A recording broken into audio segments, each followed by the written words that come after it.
Biocon shares rose on Tuesday after founder and chairperson Kiran Mazumdar Shaw revealed a structured succession plan in an exclusive interview, naming her niece, Claire Mazumdar, as her successor.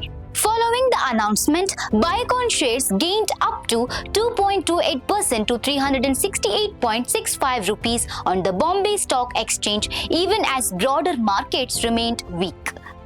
The company's market capitalization stood at 59,673 crore rupees. Claire Mazumdar, a 37-year-old biotech specialist and founder CEO of Nasdaq-listed Bicara Therapeutics, was identified as the successor. She previously worked with Third Rock Ventures and Rios Medicines and became CEO of Bicara in 2018. The company was listed in 2024 at a valuation of over $800 million and now has a market capitalization above $1.6 billion. Biocon holds about 10% stake in it. No formal timeline for the succession has been announced.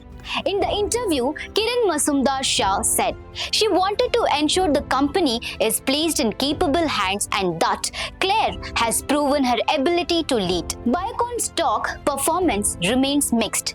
It hit a 52-week high of 424.95 rupees in November 2025 and a low of 317.90 rupees in 2026. So far, it is down 6%, though it has gained nearly 3% in the past month and about 9% over the last year. On the regulatory front, the US FDA completed the pre-license inspection at Biocon's Bengaluru biosimilars facility between April 20th and April 29, 2026. The inspection covered multiple units, laboratories, and warehouses. The FDA issued a Form 483 with 5 procedural observations, which Biocon said are not related to data integrity or quality oversight. The company will submit a corrective and preventive action plan. Meanwhile, Biocon's board will meet on May 7 to consider an investment in its subsidiary Biocon Biologics Limited through a preferential allotment of equity shares.